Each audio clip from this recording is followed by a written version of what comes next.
vocabulary waa erayo cusub ama new words u taqaanaan about ku saabsan travel isu socodka ama safarka. So ereyga ugu horeeya waxaa noogu xusan ama noogu qoran bus station. Bus station waxa weeyaan halka baska uu istaagayo ama boostajada baska. Bus stage waa la dhihi karaa, bus station waa la dhihi karaa. Waa xafiiska baska ama boostajada baska. Number 2, boat ayaa noogu qoran, boat ayaa loo akhrini. Boat waa tikida meesha markabka uu soo istaagayo uu kusoo xiranayo marka alaabta laga dejinayo ayaa la dhahaa boat. Number 3, railway station. Railway station ayaa noogu qoran. Railway station waxay noqonaysaa halka uu istaago trainka ama xafiiska trainka ayaa waxay noqonaysaa railway station. Waa xafiiska trainka. Number 4 waxaa noogu qoran airport. Airport waxay noqonaysaa halka diyaaradda ay soo deganayso ama ay ka duuleyso. Elabor Soomaaliya, elabor ama garoonka diyaarad degeenka ayaa waxaa la dhahaa airport. Number 5, highway ayaa noogu qoran. Highway waxay noqonaysaa wadada weyn ayay noqonaysaa. Wado oo intaasoo gawaari isku daba dhaafayso sida 4 ilaa 8 wax ka badan ilaa 12 oo kale iska gaari kartaa.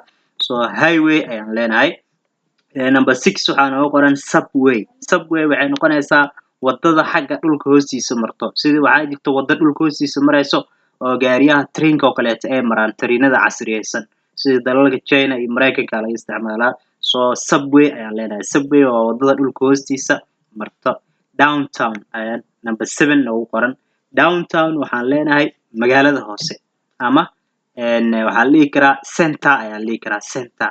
Town center ayaa la dhihi karaa ama downtown ayaa la dhihi karaa. Downtown ama town center waa isku mid. Magaalada gudaha markii loo galo oo meelaha jamka la aado kaleeta ayay noqonaysaa downtown.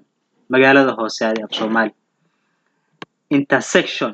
Intersection waxay noqonaysaa isgoys. Intersection waxay noqonaysaa isgoys meel oo wadooyin ay iskugu imaadeen oo isgoys ah ayaa waxaa la dhihi karaa intersection.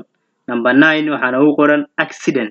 Accident waa shil laba gaari markay isku dhacaan ama diyaarad ama wax doonaha isku dhacaan oo shil sababi karo. So waxaan leenahay accident. Accident waa shil. Number 10, traffic ayaa noogu qoran. Traffic waa isku socod. Isku socod markii jam ay tahay ama markii jam aysan ahayn. So isku socodka dadka ama isku socodka gaariyaasha ama gaadiidka ayaa waxaa la dhahaa traffic ayaa la dhahaa. Aan dib ugu noqono. Aan ka bilaawno number 1. So number 1 waxaan dhahnay bus station. Bus station waa boostajada baska. Boat waa tikida. Railway station waa halka trainka uu istaago ama xafiiska trainka. Airport waa garoonka diyaaradda. Highway waa wadada weyn. Subway waa wadada dhulka hoostiisa marta. Downtown waa magaalada hoose. Intersection waa isgoys. Accident waa shil.